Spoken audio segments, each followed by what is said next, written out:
Bismillahirrahmanirrahim. Biz hal olarak kullanılan bazı tabirlere geldik değil mi? Biz buraya geldik.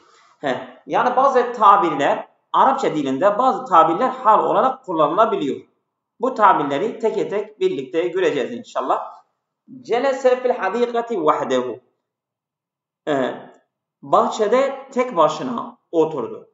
Burada celese fiil, gizli faali var huve. Fil hadikati car mecrur, vahdehu altı çizili kelime haldır. Re'sen bir re'sin. Re'sen bir re'sin. Yani başa baş eşit olarak. Mesela bir şey sayıyorsun. O sayıdan başa baş çıktık. Yani tam hesapladığımız gibi çıktı.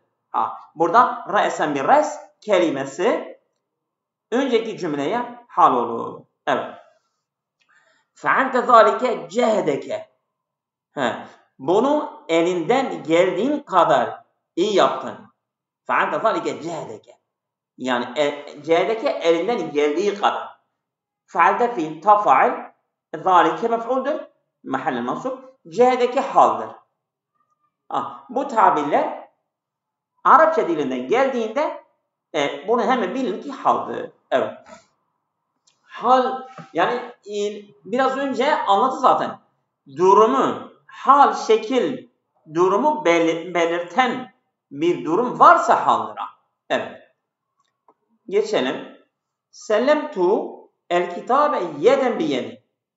Kitabı sana eline teslim ettim. Bak. Sellemtu fi tufail kaf mef'ul el kitabe ikinci mef'uldür. Yeden biyedin şeydir, haldır. Bu yeden biyedin tabir olarak geldiğinde haldır. Yani ben elimle sana teslim ettim. Yani ben başkaları vasıtasıyla değil. Mesela ben öğrencimi gönderdim, sana teslim ettim. Oğlumu gönderdim de sana teslim ettim. Değil. Ben kendi elimle bunu sana teslim ettim. Şimdi bu haldir yani. Re'sen li re'sin. Re'sen bir re'sin, re'sen li re'sin. Her ikisi de ucu ucuna. Yani bu iş yani ucu ucuna çıktı. Yani az kaldı ki az kalacaktı. Ucu ucuna çıktı. Bu re'sen li re'sin o da haldı. Huve cari beyte. Huve cari beyte.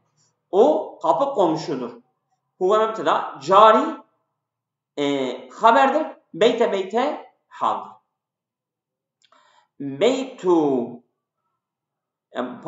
Beyyettu lehu hisabehu baben.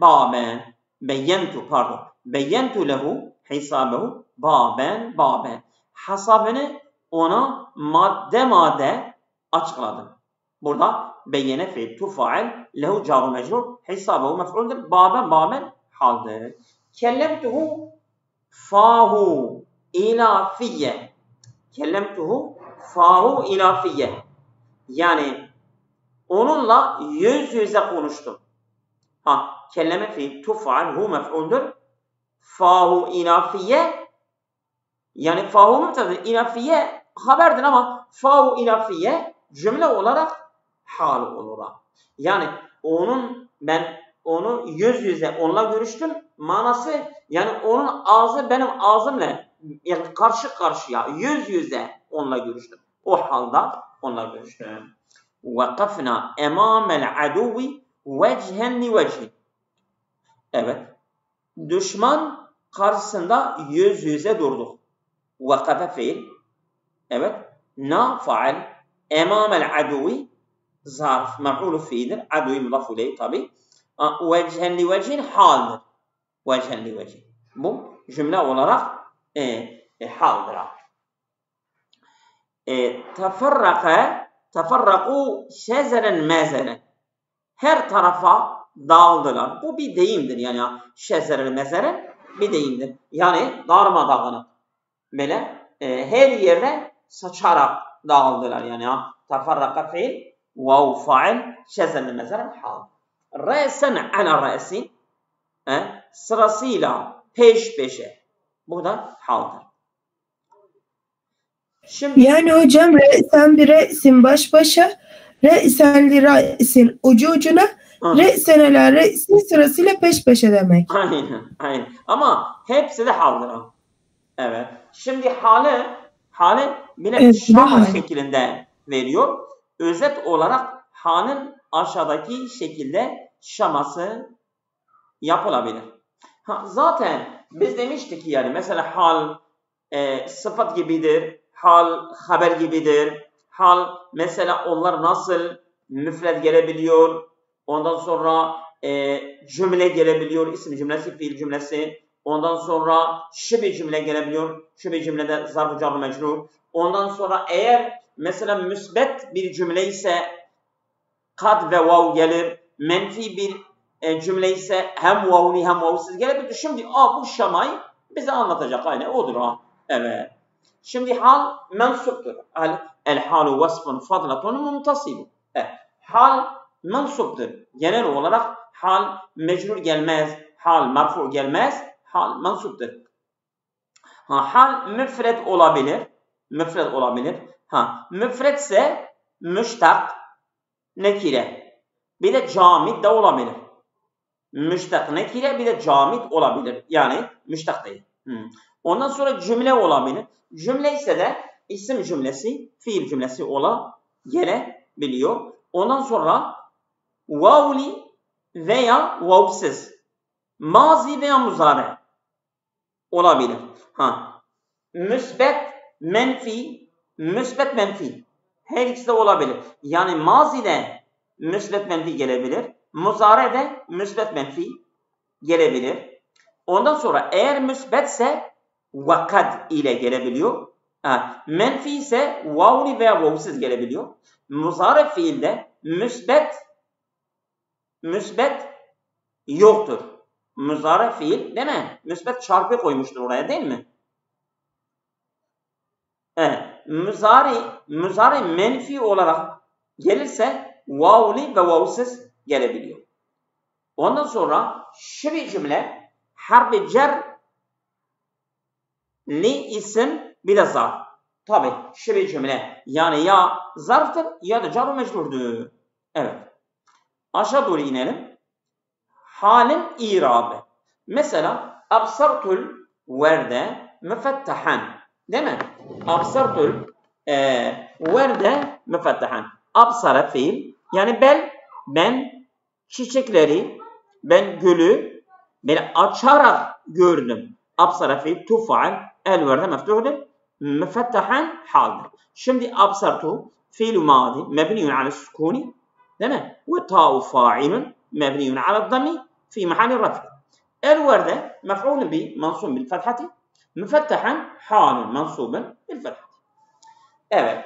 دخل اللص المنزل وأهله نائمون. Hırsız yani evin ehalisi yatarken hırsız eve girdi. Hangi halde eve girdi hırsız? O ev ahalisi yatarken, yatmış iken girdi. Burada dehale fiil, el-lusu faal, el-menzile mef'uldür. Ve haliye, ehluhu mübteda naimune haber. Ve ehlu naimune cümle, isim cümlesi olarak değil mi? Hal olur. Hal olur. Yani o lussa hal olur. Evet. Şimdi dehale fiil madi mebniyun alel fethi. El-lus fa'ilu merfu' bid-dammeti. El-menzilu değil. El-menzile mef'ulun bihi mansubun bil-fethati. Zarfu mekanin mansubun bil-fethati. Doğru. El-vav vavul hali mebniyun alel fethi. Ehluhu ehl mübteda'un merfu'un bid-dammeti. Ve huve mudafun vel-ha'u damirun mudafun ileyhi mebniyun alel-dammi fi mahalli jar. Ehluhu hu lafzan mebniyun alel-dammi ama mahallen mecrurdur. Çünkü muzaf ileydi. Naimune haberun merfu'un bil vavi liyen cem zekir salim. Cem zekir salim raf alameti vav. Cümletu ehluhu naimune min mebtede vel haber halun fi mahalli nasbin. haldir. Mahal mansup. Doğrudur. Ca'er raculu yusri'u. Adam koşarak geldi. Ca'a fiil. Er-racul fail. Yusri'u fiil. Gizli faili var. Huve racule gidiyor. Cümle yusri'u fiil failden racule hal. Ca'a fiilu madi. Mebniyun alel fethi. Er-racul fa'ilun marfu'un bid-dammeti. Yusri'u fiilun muzari'un marfu'un bid-dammeti. Vel fa'ilu damirun müstetirun takdiru huve. جملة يسرع من الفعل والفاعل حال في محل نصب حاضر محل النصب. هذا أخوك تحت الشجرة. Bu ağacın altında ki kardeşindir. Hâzâ bu ehuke kardeşindir. Hâzâ ehuke haber. Tahta şecereti haldir. Haldir zarftır burada. Hâzâ yani mahallin mansubdur. Hâzâ mübteda mebniyun ala sukuni fi mahalli raf'in. Yani hâzâ lafzan mebniyun ala sukuni ama mahallen maf'ulun çünkü mübtedadır. Ehuke ehu خبر مرفوع بالواو çünkü esma-i hamsedir. لأنه من الأسماء الخمسة وهو مضاف والكاف مضاف إليه مبني على الفتح في محل جر تحت ظرف المكان منصوب بالفتحة وهو مضاف الشجر مضاف إليه مجرور بالكسرة تحت شبه الجملة تحت الشجرة باريا والشبه الجملة حال في محل نصب محل منصوب. Şahedtuke el barihate fi'ş-şurfeti. Evet, balgonda dün akşam seni izledim. Şahedtu fi'lu madi mebniyun ala's-sukuni ve ta'u damirun fa'ilun mebniyun ala'd-dammi fi mahalli raf'in vel kafu damirun mef'ulun bi mebniyun ala'l-fethi fi mahalli nasbin çünkü mef'uldur mahalli mansubdur. El barihate zarf zamani mansub bi fethatin mef'ulu fi'dir o. Fi'ş-şurfeti caru mecrurun şibh cümle halin fi mahalli nasb. Fi cümle yani burada halimiz şibh cümledir ha. Şibh cümle caru mecrur. Fi'ş-şurfeti. Evet. Şimdi 35. bölüm. Siz surayı bana verdiniz. Artık ben size vermem. Ben bitireceğim. Evet. 35. bölüm. Temyiz. Temize geldi. Temyiz bildiğiniz gibi temiz iki çeşittir. İki çeşittir. Temiz bir tanesi temiz yani önceki bir ismin kapalılığını açıklama mahiyetinde gelir. Tamam mı? İştaraytu kiysen. Ben bir poşet satın aldım. Bu poşet hem nekiredir hem nekiret marife değildir. Ondan sonra o poşetin içerisinde bir sürü şeyler olabilir. Sen sükeren diyorsun. Şeker. Bir poşet şeker aldın. Burada sükere ne olur? Mef'ulu temiz olur. Yani o kiysen kelimesi açıklama mahiyetine geliyor. Onu açıklıyor. Ondan sonra bir de yani bir nekire bir ismi açıklama mahiyetine gelebiliyor. İkinci bir temiz çeşidi de mesela cümledeki bir kapalılığı açıklıyor. Tek bir ismi değil. O cümle içerisindeki yani mesela et-temyizu yubeyyinu el-ismel mübheme kablehu. Kendinden önceki bir mübhem bir ismi açıklıyor. Bu bir. İkincisi et-temyizu yubeyyinu ibhamel cümletilleti kablehu. Cümle içerisindeki mübhemliği, kapalılığı açıklama mahiyetindedir. O da olabilir. O ileride gelecek. Bu iki çeşit temiz. Temiz aynı zaman nekiredir. Mensuptur. Temiz. Mensuptur. Evet. Gelecek yani ha. Bunları inşallah birlikte göreceğiz. İştaraytu rıtılen ineben. Evet. Bir rıtıl ne kadar? 450 gram. Üzüm satın aldım. Burada iştaraytu fiil tufaal rıtılen mef'ulu bi ineben temizdir. Şimdi iştaraytu rıtılen. Ben bir rıtıl aldım. 450 gram aldın. Satın aldın. Bu 450 gram su olabilir. Süt olabilir. Değil mi? Her şey olabilir. Yani o zaman sen ineben dediğin an O rıtıl kelimesi, o nekire bir kendinden önceki ismi bir açıklama mahiyetinden geliyor. Bu ineben rıtılı açıklıyor ve ona temiz oluyor. Şeribel veledu ke'sen lebenen. Evet. Çocuk bir bardak süt içti. Şeribe fiil. El veledu faal. Ke'sen bir bardak. Sen bir lebenen değmezsen. Şeribet veledu tiflen. Çocuk bir bardak içti. Bir bardak su mu içti? Ne içti? Yani diğer şeylerden temiz edebilmek için, ayırtabilmek için o bardağı budur, diğer şeyler değildir olabilmek için orada bir isim geliyor. Lebenen diyor. Süttür. Süttür. Meyve suyu değildir. Çay değildir. Ondan sonra su değildir. Başka bir şey değildir. Süttür. Bu lebenin ke'si açıklama mahiyetinde mansup olarak geliyor. La emliku şibren arden. Bir karış toprağa sahip değilim.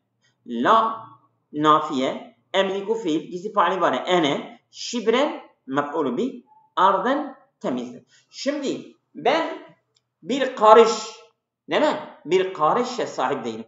Bir karış kumaş mı? Altın mı? Gümüş mü? Bir karış nedir? Adı toprağı, arden. Arden geldiğinde o şibreyi açıklıyor ve ona temiz oluyor. Evet. Mekâztu fil Kahire'de 17 yevmen. Evet. Kahire'de 17 gün kaldım. Mekese fiil tufaal fil Kahire'de car mecrur. 17 mef'uldur. Tamam mı? Yevmen temizdir. Şimdi ben Kahire'de 17 kaldım. 17 sene mi? 17 ay mı? 17 saat mi? 17 nedir? Sen yevmen dediğin an o 17 sayıdır. Belli değildir. O yevmen geldiğinde onu açıklamama yerine geliyor ve ona temiz olur. İzdâde suku izdihamen el-an. Çarşı kalabalık oldu. İzdâde artı. Çarşı artı. İzdihamen. Kalabalık olarak artı. Burada bu cümle içerisindeki kapalılıktır. Çarşı artı. Ne bakımında artı? Duman bakımında mı artı? Araba bakımında mı artı? Yani alışveriş bakımında mı artı? Ne artı? Yani çarşı artı. İzdâde es-sûku. İzdâde fiildir, es-sûku faaldir. Fiil ve faal arasındaki o kapalılık, artma belli değildir. Hangi yönden artmıştır? Sen izdihamen dediğin an o kapalılığı, o cümle içerisindeki kapalılığı artıyor. Burada müfred içerisindeki kapalılık değil, cümle içerisindeki kapalılık. Bak ben önce de size demiştim. Temiz iki tane kapalılığı açıklıyor. Bir, müfred içerisindeki kapalılığı açıklıyor. Bir de cümle içerisindeki kapalılığı açıklıyor. Burada cümle içerisindeki kapalılığı açıklıyor. Şimdi izdâle fiil es-sûku faaldir. Bu fiil ve faal arasındaki bu kapalılığı açıklıyor. Şimdi çarşı artı. Çarşı artı ne bakımında? Ne bakımında? İzdihamen. Kalabalık bakımında. Bu izdihamen o cümle içerisindeki kapalılığı artıyor. Ama 17 şibren ke'sen bunlar müfred kelimesinin kapalılığını açıklıyordu. O yukarıdaki örneklerde müfred kelimenin yani kapalılığı, mübhemliliği açıklıyordu. Ama burada cümle içerisindeki kapalılığı açıklıyor. Orada mısınız? Alo. Evet hocam. Buradayız hocam, sizi dinliyoruz. Oradasınız. Yani anladınız mı? Evet hocam anladık. Yani şimdi, temiz. Evet, iki çeşit var temiz. Bir tane yani bir kelimenin mübhemliğini açıklıyor, kapalılığını açıklıyor. Bir de cümle içerisindeki kapalılığını açıklıyor. Kolaydır ha. Oldu mu? Evet hocam, kolay bir konu. Evet. Açıklıyor işte. Evet. İstanbul ekseru min Ankara. İstanbul Ankara'dan daha çoktur. Ne bakımından? Bak, İstanbul ekseru daha çoktur. Ne bakımından? Bak, çünkü bir cümle içerisinde. Sükane. Yani nüfus bakımından. İstanbul'un nüfusu Ankara'dan daha çoktur. Değil mi? Yani burada cümle içerisindeki birinci cümle fiil cümlesi, ikinci cümle isim cümlesi. Yani isim cümlesi ile fiil cümlesindeki o kapalılığı temiz açıklıyor. İzdihamın ve sükanın geldiği an o kapalılığı açıklıyor. Evet. Şimdi geçiyoruz. Yukarıda da görüldüğü gibi bak, temiz kendisinden önce geçen mübhem, yani manası açık olmayan bir ismin manasını açıklık getiren cami nekire bir isimdir. Çok net konuşuyor değil mi? Çok güzeldir. Harf-i cerli veya izafetle gelmediği müddetçe mansuptur. Yani olabilir, harf-i cer ve izafeyle de gelebilir. Temiz, harf-i cer ve izafeyle de gelebilir. Ama harf-i cer ve izafeyle gelmediği sürece mansuptur.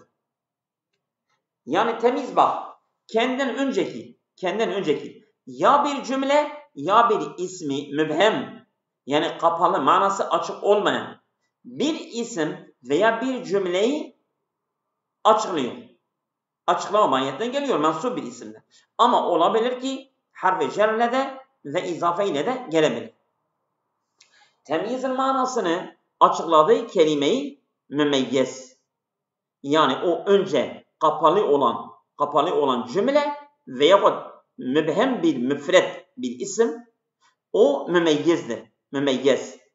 O temiz mümeyyez. Örneğin bak yukarıda. Şeribtül velede ke'esen lebenen. Lebenen temizdir, ke'esen de mümeyyez. İştereytu rıtılen ineben. İneben temiz, rıtılen mümeyyez. La emliku şibren ardan. Ardan temizdir, şibren mümeyyez. Temyiz mümeyyez. Nasıl biz hal sahibül hal diyorduk. Şimdi burada da temyiz mümeyyez. Evet. Şimdi. Evet. Temyizin manasını açıkladığı kelimeye mümeyyez denir. Örneğin iştereytu rıtılen ineben. İştera fiil tufaal. Rıtılen mümeyyez, ineben temizdir. La emliku şibren ardan. La nafiye, emliku fiil, gizli faali var. Şibren mef'uldür. Aynı zamanda mümeyyez, ardan temizdir. Temyizin cümle içerisindeki durumu mümeyyizine göredir. Bak, temyizin cümle içerisindeki durumu nasıldır? Mümeyyizine göredir. Yani mümeyyez ikiye ayrılır. Mümeyyez ikiye ayrılır. Mümeyyez. Yani temyiz birdir. Mümeyyez kendi içerisindeki ikiye ayrılır. Şimdi bak diyor. Melfuz, mümeyyez, melfuz. Yani el meyyizul melfuz söylenmiş cümlede görülen mümeyyezdir. Abi de melhuz mümeyyez. El mümeyyizul melhuz düşünülen cümledeki açık olarak görülmeyen mümeyyezdir. Yani bir müfret mümeyyezdir. Meyyizül melfuzdur. Bir de meyyizül melhuzdur. Çünkü cümle içerisindeki kapalılık var. Eğer müfrette bir kapalılık varsa, tek bir kelimede kapalılık varsa bu mümeyyiz melfuzdur. Telaffuz ediyorsun. Ama cümle içerisinde ise o kapalılık cümle içerisindedir. O melhuzdur. O sen mülahaza ediyorsun o kapalılığı. Ama telaffuzda yoktur. Evet. Şimdi örnek verecek. Melfuz mümeyyez ağırlık, hacim, alan vesaire bildiren isimlerdir. Bak, melfuz. Yani zikredilen, telaffuz edilen. Mümeyyez ağırlık, hacim, alan, sayı bildiren isimlerdir. Örneğin ağırlık bildiren mümeyyez vezn, el veznu. Hacim bildiren mümeyyez keyl, el keylu. uzunluk veya alan bildiren ümmeyiz misah el mesahatu mesahe alan yani alan. Sayı bildiren ümmeyiz de adet denir. Vezin ağırlığın temizi. Şimdi umumiyet de mensup gelir. Vezin. Tamam mı? Şimdi ba'e taciru qintaren qotnen. Tamam mı? Tacir bir kantar ne kadardır? Kantar 44.930 gram pamuk sattı. Tüccar, tacir sattı. Ba'a fiil, et-tacir faildir. Qintaren mef'uldür. Bir qintar sattı. Bir qintar yani 44 yani 45 diyelim ha. 45 gram. Değil mi? 45 gram sattı. 45 gram ne sattı? Kotnen. Pamuğu sattı. Tamam mı? Kotnen pamuk sattı. Bu gram değil kilogramdır ha. Kilogram. Yani diyelim 50 gram. 50 kilogram. 50 kilogram. Ba'a taciru qintaren kotnen. Kotnen temiz olur ha. Qintare temiz olur burada. Yani bu yani burada temiz neyi şeydir ha? Temiz bu veznin ağırlığın temizi olur ha. O ağırlık kapalıdır. Ya mesela 45 kilo. 45 kilo ne? Kotnen pamuk. Onu açıkladı. Burada bu cümlede qintaren vezin ağırlık bildiren mümeyyizdir. Mümeyyiz de kotnen ise qintarenin cismini ne olduğunu açıklayan temizdir. Şimdi qintare kotnen qintareyi açıklıyor. Yani 45 gram vezin. Onu açıklıyor. 45 gram nedir? Diyor pamuk. Onu açıklıyor ha. Evet. İndi miskalun zeheben. Benim bir miskal. Bir miskal nedir? 4.68 gram altın var. Değil mi? Burada indi miskalun. Yani miskalun müptedadır. Aynı zamanda mümeyyizdir. İndi haberdir. Zeheben temizdir. Burada da bu da ağırlıktır. Burada ağırlıktır ha. Yani benim yanımda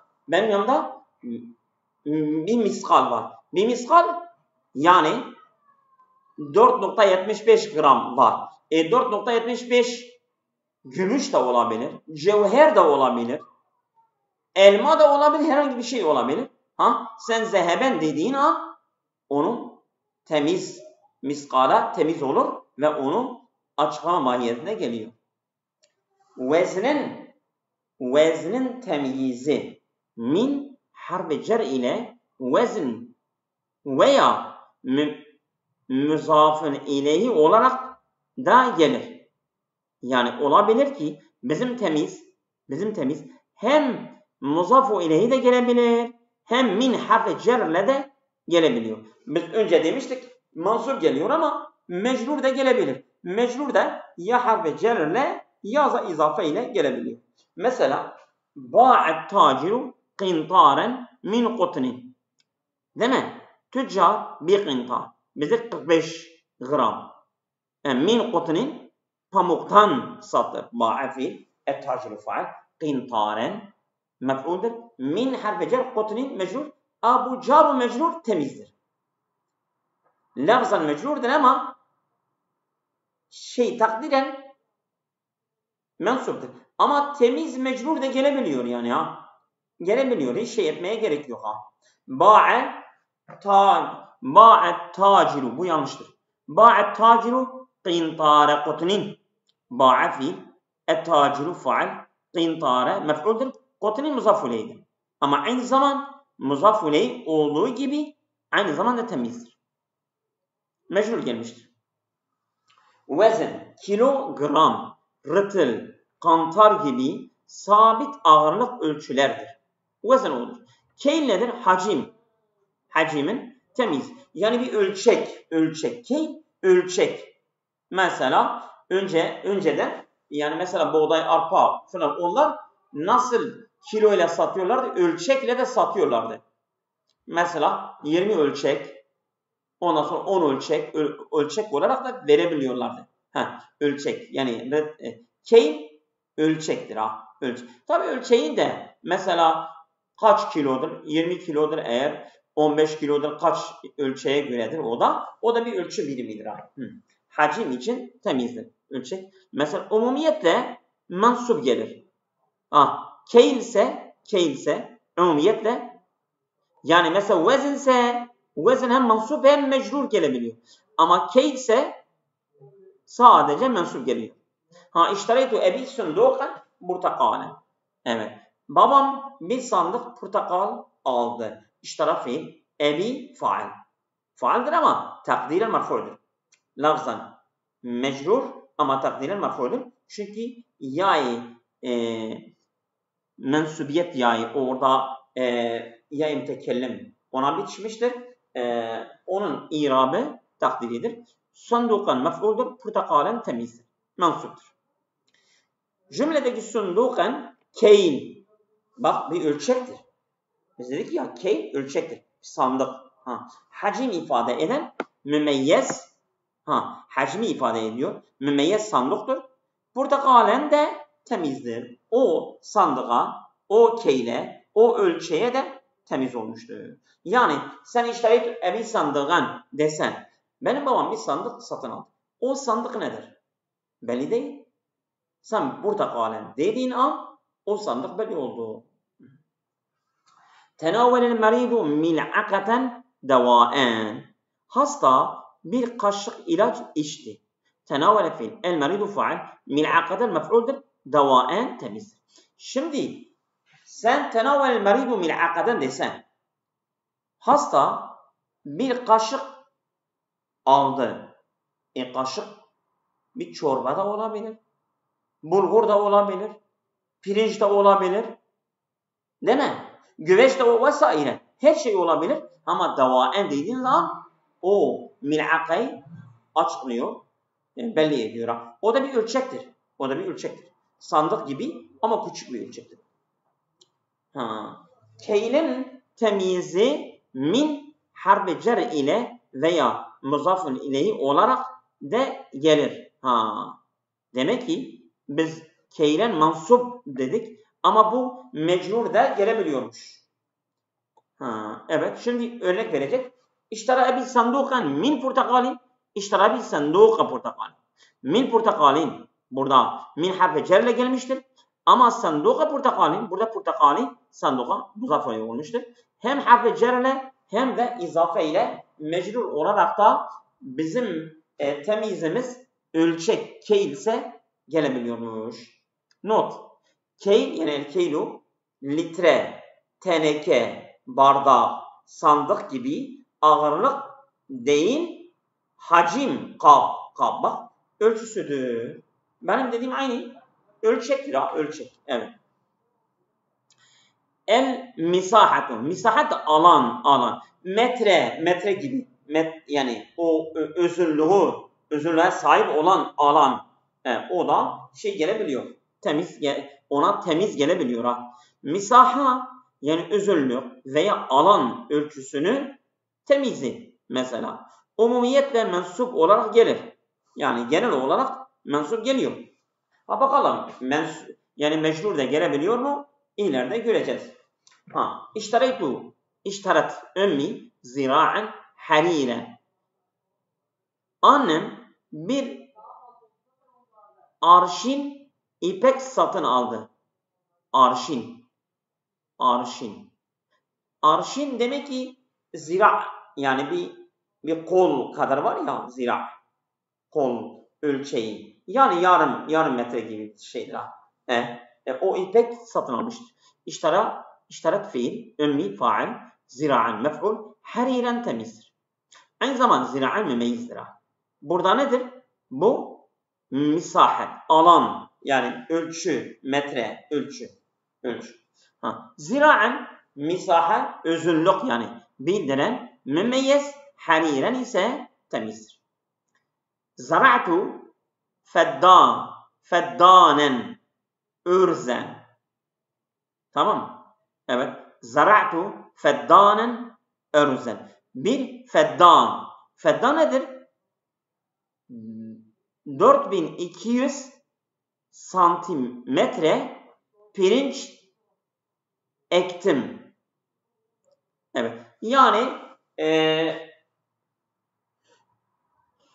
4 kilometre. 4 kilometre. 4 kilometreden 200 metre fazla. Yani pirinç ekmiştir. Zara'a fiil, tufail, feddanen mef'uldur. Örzen temizdir. Ama alandır burada. Bu yani mesahe, alan. Yani ölçü. Evet. Feddanen misahe, alan yani bildiren, mümeyyiz. Örzen ise temizdir. Misahenin temizi min harfi cer ile veya muzafun ile olarak da gelir. Mecrur geliyormuş. Mecrurda o zaman hem harfi cerle de hem de muzafun ile olarak da mecrur gelebiliyormuş. İşteret ümmi zira'an min haririn veyahut işteret ümmi zira'a haririn. Min haririn veyahut zira'a haririn. Hem harfi cerle de hem de muzafun ile olarak da temiz, mecrur olarak geliyordur. Yani bu şey olarak mesaheyi bildiren mümeyyiz. Dikkat! Vezn, keyil ve misahenin temizleri yukarıdaki örneklerde de görüldüğü gibi mensup min harfi cerli veya muzafun ileyh olarak gelir. Yani bu vezn, keyil, misahe her üçüde bildiren mümeyyiz, onun temizi hem mensup hem mecrur yani harf-i cer veya muzaf olarak da gelebiliyordu. Şimdi adedin temizine gelince sayının temizi. 1 veya 2 sayıların temizi ile mümeyyiz aynı kelimelerdir. Yani temiz ve mümeyyiz aynı kelime. Karatu kitaben. Bak. Burada kitaben, kara'a fiil, tufa'al kitaben mef'uldur. Aynı zaman bu temiz mi acaba onun? Temiz olmaz ki. Bu mef'uldur. Tek tek bir kelimedir. Buna temize gerek yoktur. Bellidir yani. Ya'melu fil masna'i el-amilani el-an. Burada el-amilani yani sayı. Kitaben tek bir kelimedir. Tek bir kelimedir. Tek bir kelime olduğu için hem temiz hem mümeyizdir. Burada el-amilani o da 2 sayıdır. 2. Hem amilani hem temiz hem mümeyizdir. Yani bellidir zaten. Evet. Şimdi şu anda bu fabrikada 2 işçi çalışıyor. 3'den 10'a kadar 3 ve 10 dahil sayıların temizi cemi mecrurdur. Yani 3 ve 10 da dahil 3 ve 10'un temizi mecrur mecmur. Biz bunu görmüştük. Kaç kere oldu biz bunu görüyoruz Değil mi? Örneğin selasatu ricalin, selasatu mümeyyiz, ricalin temiz. Ricalin temizdir. Hem mecmu'dur, çoğuldur, hem de mecrurdur. 3 adam. Seb'atu eklamin, 7 kalem. Seb'atu mümeyyiz, eklamin temiz. Aşeretu ihvetin, 10 kardeş. Aşeretu mümeyyiz, ihvetin temiz. İhvet de, eklam da çoğuldur. Hem de mecrurdur. 11'den 99'a kadar, yani 11 ve 99 dahil sayıların temizi müfred mansuptur. Bak, 3-10 arası mecrur mecmur. Bunu kafandan tutun. 3-10 arası mecrur mecmur. Ondan sonra 11 ile 99 müfredu mansub. Tamam. Tis'atun ve tis'une kalemen. Değil mi? 99 kalem. 99. Kalemen temizdir. Hem müfred hem mansub. 45 misafiren. Değil mi? 45 yolcu.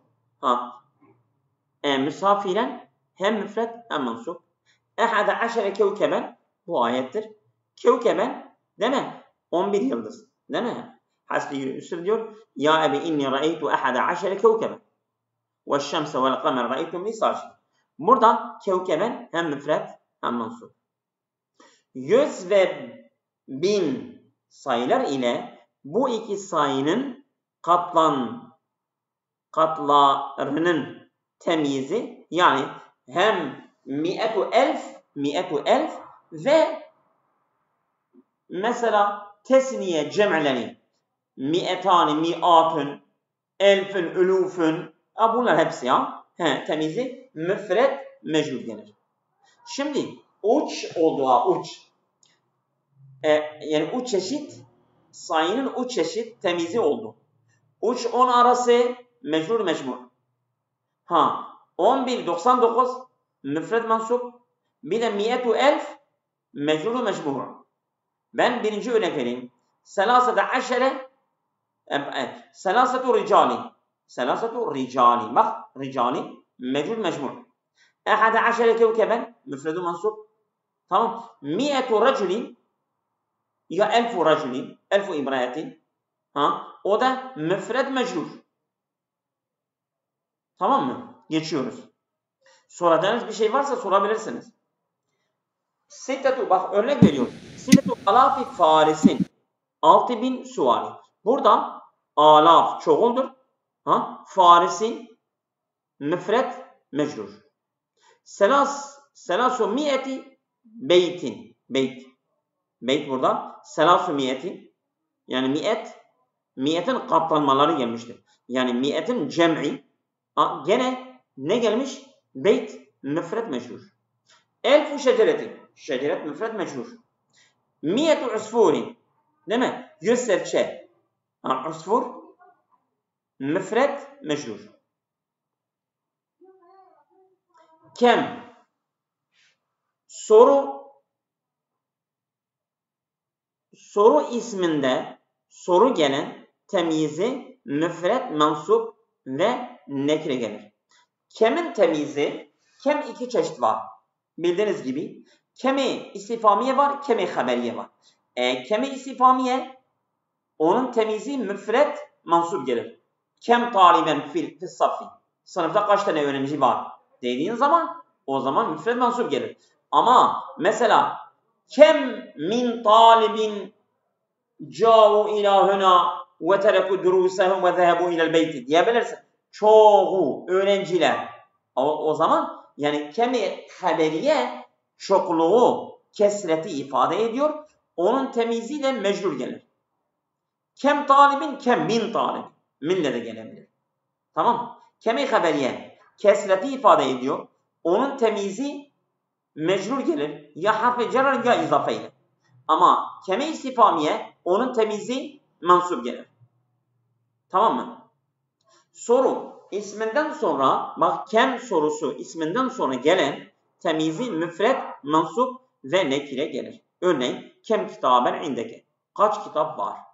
Yanında kaç tane kitap var? Burada kitaben keme temiz olur. Kemi istifamiyedir. Soru etadıdır. Kem echen leke. Kaç kardeşin var? Echen, mensup, müfred. Kemin başına harf-i cer gelirse kemin temyizi mensup veya mecrur okunur. Olabilir. Bikem, bak bikem dirhemen işleriydi ağda. Bunu kaç dirhemle satın aldı? Kemin başına ba gelmiştir. Dirhemen yap. Ama bikem dirhemin işleriydi ağda. Burada dirhemin mecrur gelmiştir. Yani kemin başına harf-i cer gelirse onun temyizi hem mensup hem mecrur gelir. Bunu kaç dirheme satın aldı? İsterse burada duralım mı? Yoksa? Durabiliriz hocam. Sonuçta bitti konu. Geç de oldu zaten. Biz de biraz rahatsızız. Evet tamam. Burada duralım. Bismillah. Hayırlı akşamlar. Allah'a emanet olun.